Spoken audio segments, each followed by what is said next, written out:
January 3rd, 2019. The far side of the moon. No spacecraft had ever landed there. The far side never faces Earth.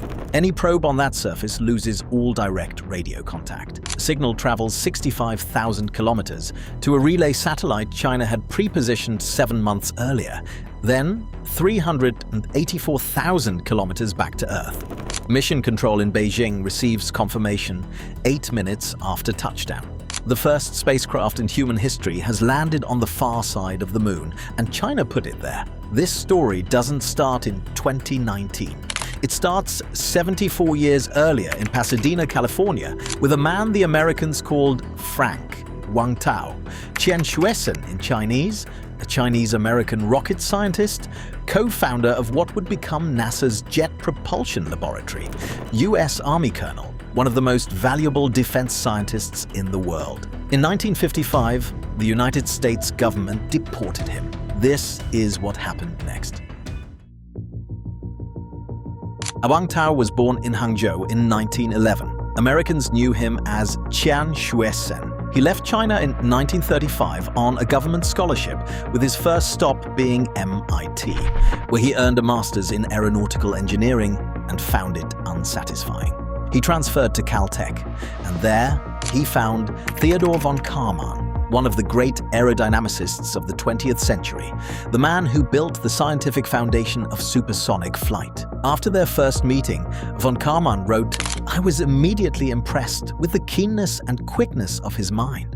In 1936, Qian joined a rocketry group testing engines in a riverbed outside Pasadena. Their colleagues called them the Suicide Squad. The name was earned.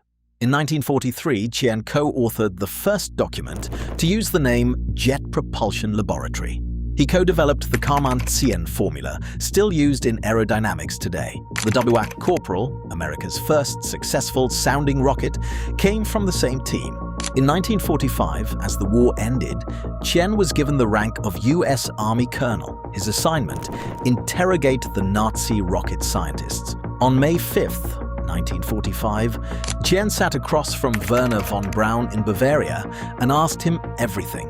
Aviation Week wrote of that encounter years later. No one then knew that the father of the future US program was being quizzed by the father of the future Chinese space program. By 1949, Qian held the Robert H. Goddard Professorship at Caltech, a named chair created specifically for him. That same year, he applied for US citizenship. He never received it. The accusation came in June 1950. A 1938 Communist Party membership list surfaced, and someone claimed one of the names on it was Qian's. There was no espionage, no evidence of classified information transferred, not a single operational finding.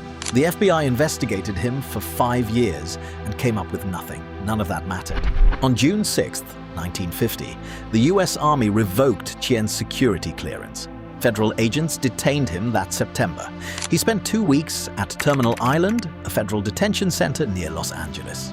When released, he was forbidden to leave Los Angeles County. He was permitted to continue teaching at Caltech, but all classified research was forbidden. From his living room, he wrote Engineering Cybernetics, a foundational text on control theory. McGraw-Hill published it in 1954. He had never stopped working. His freedom came through a diplomatic exchange. The US government traded Qian's release for the repatriation of 11 US Air Force airmen captured in Korea, pilots convicted by China as spies. On September 17, 1955, Qian boarded the SS President Cleveland in Los Angeles. He had lived in America for 20 years. Dan Kimball, who served as Secretary of the Navy, later gave it one sentence: "It was the stupidest thing this country ever did. He was no more a communist than I was, and we forced him to go." Qian arrived in China 3 weeks later. Mao was waiting. Qian was welcomed as a national hero with direct access to Mao and the full resources of the state. 1 year after his arrival, on October 8, 1956, China founded its first missile research institute, the Fifth Academy, under the Ministry of National Defense. Qian was its first director. The founding staff numbered approximately 300 people, most of them recent university graduates who had never seen a real rocket. Qian had helped design America's. Now he was starting from scratch in Beijing. The goal, a Chinese ballistic missile program. December 5th, 1960, China's first ballistic missile, the DF-1, launches successfully, the Dongfang-1, East Wind, a near copy of a Soviet R-2, which itself descended from the Nazi 5-2. That V-2 designed by Wernher von Braun, the man Qian had interrogated in Bavaria 15 years earlier, October 27, 1966. The DF-2A delivers a live nuclear warhead to its target. China becomes the 5th country in history to field a nuclear-armed ballistic missile. Qian's official title, Father of Chinese Aerospace. Mao had told him he wanted a satellite. Qian had already been designing one since 1958. It's April 24th, 1970, 21:35 local time. A Long March 1 rocket lifts off from the Jiuquan Satellite Launch Center in the Gobi Desert. 12 minutes later, China is a spacefaring nation, the 5th country in history to independently launch a satellite, after the Soviet Union, the United States, France, and Japan. The satellite is called Dongfang-1. The East is red number 1. It weighs 173 kilograms, deliberately heavier than the first satellite of every country that came before it. The size was a political statement as much as an engineering one. It carries a single payload. The transmitter broadcasts one melody, Dongfang Hong, The East is Red, Mao's de facto national anthem during the Cultural Revolution. Now, consider the moment. China in 1970 is in political chaos. Universities are closed, intellectuals are being sent to labor camps, scientists are being persecuted, Red Guards are destroying institutions, the country is consuming itself, yet the satellite launches on schedule, because Mao personally protected the space program from the purges. The signal travels from orbit to every radio on Earth. Dongfang-1 remains in orbit today. Every 114 minutes, it circles the Earth, a ghost of the Cold War that will not come down. After the launch, Qian proposed a crewed space program. Mao approved it that night. On October 15, 2003, a Long March 2F rocket lifted off from Jiuquan. Yang Liwei, a PLA Air Force pilot, was inside. He orbited Earth 14 times over 21 hours. China became the 3rd country to independently put a human in space, after the Soviet Union and the United States. 8 years later, Congress answered. In 2011, the Wolf Amendment passed, a provision in the annual NASA appropriations bill that barred NASA from using government funds to cooperate with China. Chinese government visitors were banned from NASA facilities. The practical result, China was excluded from the International Space Station, a project built by 15 nations at a cost of roughly $150 billion. China was not allowed inside. The response was straightforward. Build your own Tiangong Heavenly Palace. The core module launched in April 2021, with 3 modules fully operational by late 2022.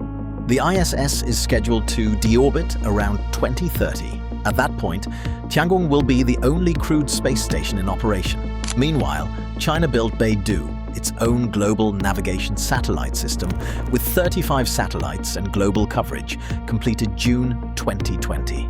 China's military and civilian infrastructure now runs on a system the US cannot touch. The country excluded from international space cooperation will have the only outpost in space. But the most consequential achievement came on January the 3rd, 2019. The far side of the Moon presents a fundamental problem. It is tidally locked to Earth, with the same face always pointing toward us. Any spacecraft on the far side loses all direct radio contact. The Moon's bulk blocks every signal. No country had ever landed there. 7 months before the lander launched, China placed a relay satellite called Queqiao beyond the far side. Queqiao means Magpie Bridge. It sits at the Earth-Moon L2 point, 65,000 kilometers from the far side, where it has line of sight to both the surface and Earth. On January 3, 2019, Chang'e 4 descended into von Kármán crater. The landing sequence was fully autonomous. No human could intervene in real time. Earth received confirmation 8 minutes after touchdown. Von Kármán crater is named for Theodor von Kármán, Qian's mentor. Yutu-2, the rover, is still operating on the far side today. December 2020, Chang'e 5 returns the first lunar samples since 1976. The rocks are 2 billion years old, nearly a billion years younger than anything Apollo brought back. The new mineral found in the samples, chang'e Y, named for Chang'e, June 2024. Chang'e 6 returns the first samples ever collected from the far side of the Moon. Another world first, May 15, 2021. The Zhurong rover lands on Mars. China becomes the second country to operate a rover there, and the first to succeed on its very first Mars mission. China's crewed lunar landing is targeted for 2030. Qian Xuesen died on October 31, 2009. He was 97 and he never returned to the United States. In 1979, Caltech awarded him their Distinguished Alumni Award. He accepted, but the award was never collected in person.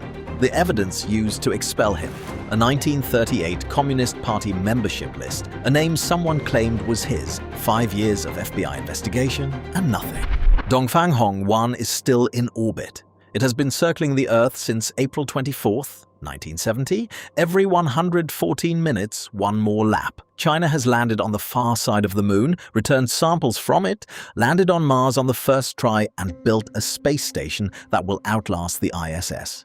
China is targeting a crewed lunar landing by 2030. Dan Kimball called it the stupidest thing this country ever did. He was right. The consequences are still compounding. Qian Xuesen's story is one chapter in a much longer history of China, turning external humiliation into strategic advantage. Watch the full story of how a nation that lost over 170 million people across a century of foreign invasion, civil war, and state-led catastrophe rebuilt itself into the world's second largest economy. And why understanding that history is the only way to understand everything China does today. Watch why China's rise was never guaranteed.